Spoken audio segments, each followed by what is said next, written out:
Cette vidéo, c'est surtout une vidéo de prévention et il fallait absolument que je la fasse. Pour moi, c'est énormément important, surtout quand on commence à faire des vidéos, qu'on a quelques vues, c'est quand même important d'en parler. Tu sais que j'ai un chat, que c'est mon fils, ça changera jamais. J'adore les chats, j'adore les chiens, j'adore tous les animaux et surtout j'ai envie qu'ils soient bien, heureux et surtout pas maltraités. Parlons des zoos d'abord. Alors les zoos, est-ce que c'est bon ou c'est pas bon pour les animaux? Alors je te dirais ni oui ni non. Pour moi, le plus important c'est qu'un zoo soit bien, c'est-à-dire qu'il y ait vraiment les soins nécessaires, qu'il y ait l'alimentation nécessaire, qu'il y ait le terrain nécessaire pour les animaux capturés de leur habitat naturel. Alors normalement, beaucoup de personnes disent que c'est pas normal et c'est pas bien les zoos, chose que je peux parfaitement comprendre. Par contre, si comme moi, t'es fan d'animaux et jusqu'à regarder tout le temps les documentaires animaliers sur Nat Geo Wild, sur la chaîne Animaux, etc., eh bien, tu vois très bien comment ça se passe au niveau de la chasse. Donc, on a certains animaux qui sont juste pas bien parce que soit ils vont être chassés, soit ces mêmes animaux vont souffrir de sécheresse, donc plus d'eau, plus de nourriture, etc. J'en vois des tonnes de documentaires, donc je peux voir qu'il y a des animaux qui vont pas forcément être bien dans la nature, même si ils ont été créés comme ça, hein, c'est normal. Donc pour moi, le fait de les capturer et de les mettre dans des eaux où il y a de l'espace, où il y a de la bouffe à volonté, de l'eau, on s'occupe très bien d'eux, je parle uniquement des eaux où ils s'occupent très bien des animaux, alors là, je dis oui et personnellement je visite, hein, donc je vais voir ces animaux avec grand plaisir. C'est vraiment ma sortie favorite. Pour moi, si tu me demandes quelle est ta sortie préférée, c'est direct d'aller aux zoos, hein, c'est la première chose. Ça et le restaurant, mais d'abord les zoos. Mais bien sûr, dans le cas où tu vois je vois des horreurs, il y a des zoos qui s'occupent trop mal de leurs animaux au point qu'ils sont en train de crever de faim, au point qu'on voit leurs os sortir tellement ils leur donnent pas à manger, ils s'occupent pas d'eux, ils sont limite maltraités. Ça, bien sûr, c'est non, mais un grand non ferme. Impossible, c'est juste horrible comme chose à faire. Et là, à ce moment-là, je suis contre. La deuxième chose, c'est les cirques. Alors, les cirques, c'est non. Ça, vraiment, c'est juste cruel. Un animal sauvage est un animal sauvage, en fait. On peut pas lui dire quoi faire. Et en plus, pour lui dire quoi faire, il faut soit le récompenser, lui donner à manger, soit, dans le pire des cas, les maltraiter pour qu'ils aient peur et qu'ils soient motivés par la peur pour faire ce que l'humain leur demande de faire, ce qui est absolument pas normal. Toi, si tu m'écoutes là, que t'es un parent ou que t'es un enfant ou peu importe, et que t'as déjà été dans un cirque, eh bien, réfléchis bien à ton avis. Est-ce que ça vaut le coup de regarder un animal, un ours marcher à deux pattes ou faire des choses rigolotes soi-disant pour ton bien-être pendant quelques minutes alors que cet animal-là est en train de souffrir toute sa vie pour te faire plaisir et te faire rire? Non, ce n'est pas normal. Sache que tous les animaux sauvages ne peuvent pas du tout être éduqués à faire des choses pour l'humain, ne peuvent pas faire des choses humaines comme nous. Alors qu'est-ce qu'il faut faire? Il faut tout simplement bannir à vie les cirques avec les animaux, hein, pas les cirques normaux avec les humains, ça chacun fait ce qu'il veut, perso c'est pas mon truc, mais je parle des cirques avec les animaux. Il faut arrêter ça, franchement. Au bout d'un moment, il faut ouvrir les yeux, il faut réfléchir plus loin que tu sais bien ce que je veux dire. En fait, c'est un sujet qui me rend quand même assez nerveuse parce que ça me tient à cœur et en fait, il faut réfléchir. Ça m'énerve ces personnes qui vont pas réfléchir plus loin que ça, ils vont juste faire ça parce que c'est fun, il y a des animaux sauvages dedans. Non, réfléchis un peu quand même, fais marcher ta cervelle et dis-toi que c'est pas normal pour ces animaux. Est-ce que toi t'aimerais qu'on te fasse ça? Je pense pas. Ensuite, je vais parler des vacances. Les vacances, surtout par exemple, je vais vraiment pas passer par quatre chemins, mais disons en Thaïlande, je sais que ça se fait en Thaïlande. C'est pour ça que je parle de la Thaïlande. Personnellement, j'adorerais y aller. Je rêve d'aller en Thaïlande ou pourquoi pas même y vivre. Par contre, beaucoup en profitent pour monter sur les éléphants et ça, c'est aussi un grand et un big no. Non, non et non. Ces éléphants sont aussi maltraités. Peu importe ce que te dit la personne qui soi-disant s'en occupe, qui est en charge. Eh bien non, ils sont maltraités. Ils sont souvent dans des endroits clos. Et ils sont mal nourris, ils sont battus. Tu montes sur un éléphant, tout ça pour dire aux autres que tu es monté sur un éléphant pour prendre des photos, etc. Mais est-ce que tu peux pendant une seconde réfléchir à cet éléphant et l'imaginer en train de se faire battre juste pour que tu montes dessus? Il faut absolument arrêter. Et puis il y a aussi une chose importante qu'il faut se dire, c'est pas « Oh, c'est pas grave, moi je l'ai fait, si on le fait une fois dans sa vie, c'est pas grave. » Non, non, non et non. Si toi tu le fais une fois dans ta vie, un autre touriste le fera une fois dans sa vie et un autre et un autre et un autre et ça finira pas pour ce pauvre éléphant, ces pauvres éléphants qui sont beaucoup à souffrir pour nous juste pour qu'on monte sur eux, c'est quand même aberrant. Ça vaut aussi pour les chameaux qu'on monte dessus.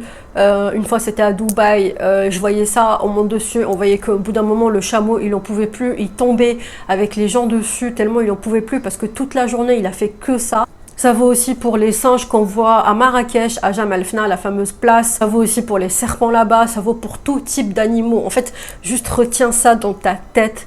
C'est important. C'est que les animaux sauvages, c'est absolument les animaux du monde entier, à part les chats et les chiens.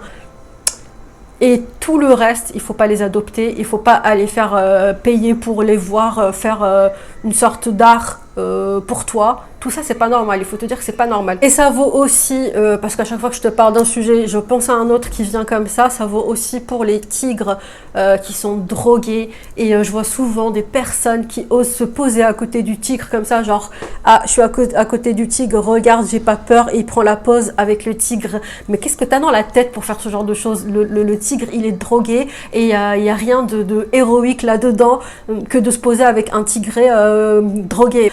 Je vois vraiment pas l'intérêt, je vois pas l'excitation là-dedans, je vois pas en quoi c'est beau. Et les personnes qui regardent ça et qui vont dire waouh, qui vont encourager la personne, waouh, mais c'est trop bien, t'as posé avec un tigre. Et bien en fait, stop, réfléchis 2 secondes et dis-toi que ce pauvre tigre a été drogué et qu'il n'y a aucun intérêt à faire ça. Ensuite, encore autre chose, je vais te parler des parcs avec où on voit les orques, généralement donc à Antibes ou aux States aussi, SeaWorld qui est hyper connu. Beaucoup de personnes aussi manifestent contre ça parce que les pauvres, t'imagines un orque, déjà c'est trop beau, et un orque ça doit être dans la mer parce que c'est énorme et ils vont les capturer pour les mettre dans des piscines. Déjà c'est pas normal, l'orque il se sent pas chez lui, c'est pas son habitat naturel. Ouh, je crois qu'il y a une guêpe qui traîne depuis tout à l'heure. Bienvenue à toi, justement, je parle des animaux, voilà, namasté. Je suis dingue. Je disais les orques, les dauphins, les baleines, même les requins, etc.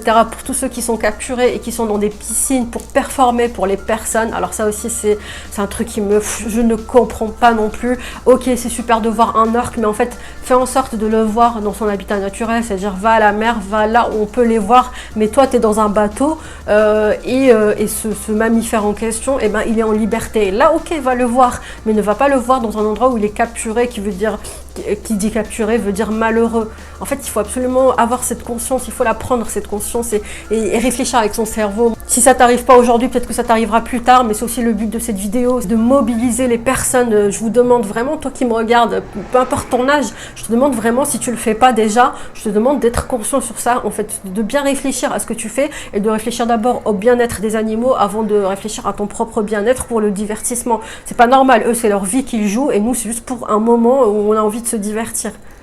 Maintenant, les 2 derniers sujets, si j'ai pas oublié un autre, première, donc c'est les corridas, c'est avec les pauvres, tu sais, avec les pauvres taureaux, la cape rouge pour que le taureau il soit, en fait, il n'y a aucun but à ce jeu à part énerver, donc soi-disant le taureau avec soi-disant la couleur rouge, ce qui est faux d'ailleurs. La couleur rouge n'a absolument rien à voir avec la colère du taureau. Et les gens dans les gradins, tout bêtes, en train de rigoler, waouh, tout ça, vraiment, je vois aucun intérêt là-dessus à part vraiment être hyper cruel avec le pauvre taureau. Et c'est pas du tout sa place n'est pas dans les corridas. Il faut arrêter avec cette tradition ancestrale et arriérée. Pour moi, c'est juste, c'est pas que pour moi, c'est ça en fait, c'est des choses d'arriéré. Il faut arrêter les corridas aussi, stop, ça fait que souffrir l'animal qui est tout le temps en colère et on sait pas ce qu'ils lui font faire pour qu'il soit en colère justement. Et après, en plus, il se passe des accidents avec tout ce que je t'ai dit, les cirques, etc. Surtout là, dans ce cas-là, surtout les cirques et les corridas, il y a souvent des accidents avec les hommes, et ces hommes-là, ils se disent ah bah tiens, il y a eu du sang, ah bah là là là. J'ai pas envie de dire, alors j'ai surtout pas envie de dire tu l'as cherché, parce que je suis pas non plus le genre à vouloir du mal aux humains, je reste dans une bienveillance totale envers les humains et envers les animaux, mais quand même, il faut arrêter aussi d'être étonné que des choses horribles se passent envers les humains. Quelque part, on se dit aussi que les animaux se vengent à force, je sais pas si c'est de la vengeance, mais au bout d'un moment, ils se manifestent, parce qu'ils n'en peuvent plus de cette maltraitance. Enfin, le dernier sujet dont je voulais te parler, c'est tout simplement, je pense que tu le sais, c'est la chasse. Alors que ce soit clair, je ne suis pas végétarienne, donc ok, peut-être que cette vidéo elle est bourrée de leçons de morale. Cependant, oui, je mange de la viande, du poulet, du poisson, peut-être qu'un jour je deviendrai végétarienne, je ne sais pas. N'empêche qu'il y a une différence entre manger des choses en supermarché et aller chasser pour le plaisir. Ça, c'est différent, c'est complètement différent. La chasse pour la nourriture, je veux bien, mais pas n'importe quoi. Là, je te parle de chasse dans les forêts. Je pense que tu m'as très bien compris. Ce genre de choses, pour moi, c'est juste une cruauté sans nom. chasser pour rigoler parce que waouh, j'ai tué, je suis trop fort, j'ai pris une vie d'un animal et je laisse l'animal là où il est et je me barre. Pour moi, ça devrait pas avoir le nom chasse, mais le nom de cruauté. Pas compris, je suis absolument contre la chasse. La pêche, pour moi, c'est autre chose parce que ça reste du poisson qu'on mange. Maintenant, si en commentaire des personnes viennent me dire oui, bah c'est pas logique ce que tu dis, bah en fait non, pour moi c'est pas forcément pas logique, non, c'est juste qu'il faut quand même se limiter. Alors on mange pour notre propre survie, on chasse pour avoir ses protéines, je veux bien. Mais n'empêche qu'il faut quand même être limité dans ce qu'on fait, essayer déjà de pas beaucoup manger de viande, déjà diminuer si on n'est pas végétarien, chose que je fais parfaitement, et éviter tout ce qui est maltraitance animale, cruauté animale, inutile. En fait, c'est ça que je dis. Ah oui, et j'ai oublié le fameux sujet aussi des laboratoires. Hein, ça aussi, bon, en fait, je te parle d'un sujet, je pense à un autre, c'est dingue quand même, tellement il y a de cruauté envers les animaux. Bien sûr, je pense que tu l'as compris, je suis absolument contre les tests sur les animaux dans les labos, et personnellement, j'achète que tout le maquillage que je porte, tous les produits que je vais mettre, c'est toujours des cruelty free. Je fais toujours attention à ce que ce soit des cruelty free. Généralement, c'est du bio que je vais mettre, que ce soit pour mes cheveux, mon corps, mon maquillage surtout. J'adore la marque Avril. J'ai envie que je t'en parle dans une des vidéos. Pour moi, la marque Avril, c'est une marque géniale que j'adore, j'adore, j'adore. Avec ma soeur jumelle, on n'arrête pas. On a, je pense, la moitié de la boutique chez nous parce que tout est bio, tout est cruelty free. Et la marque, elle est géniale. Donc, faire attention à ce qu'on achète aussi en Chine parce que généralement, c'est pas du tout cruelty free. Je parle au niveau du maquillage ou des produits où des animaux ont été testés. Et normalement, c'est la dernière cette fois, c'est sur les abondants. Ça, je sais pas si c'est la pire chose, en tout cas, c'est parmi les pires. Adopter un animal ou l'avoir trouvé, ou peu importe, mais choisir de s'en occuper et puis finalement l'abandonner. Je crois que je suis à court de mots en fait, cruel, je trouve que ça, cruel, inhumain en fait, c'est pas possible. Et vraiment le pire dans tout ça, imaginons du jour au lendemain, t'as plus d'argent, t'as même plus de toit, t'as plus rien et tu dois laisser ton animal, et bien tu fais un putain d'effort. Là je deviens vulgaire, mais vraiment ça me tient à cœur et ça m'énerve, mais tu donnes cet animal à une association d'animaux. Il y en a dans chaque ville et t'as la fameuse SPA, t'as 30 millions d'amis, t'as plein d'associations connues, tu leur donnes. Si elle en a trop, tu donnes à l'autre, mais tu fais, c'est pas possible d'avoir un animal que normalement logiquement t'as aimé, tu l'as gardé pendant quelques temps et puis après tu le laisses comme ça. Et encore pire pour ces personnes qui partent en vacances juste parce qu'il y a personne pour les garder, ils abandonnent. Mais on ne prend pas un animal si on n'a pas le budget pour, si on n'a pas l'espace pour et si on n'a pas tout simplement le côté humain pour. J'espère n'avoir rien oublié. Si j'ai oublié quelque chose, je vais sûrement faire une deuxième vidéo de prévention sur les animaux. En tout cas, pour moi, c'est vachement important. Il fallait absolument que je la fasse. Voilà pour les leçons de morale. J'espère que quand même cette vidéo t'a plu. Merci d'avoir regardé. Je te fais d'énormes bisous et je te dis à très vite pour une prochaine vidéo. Ciao!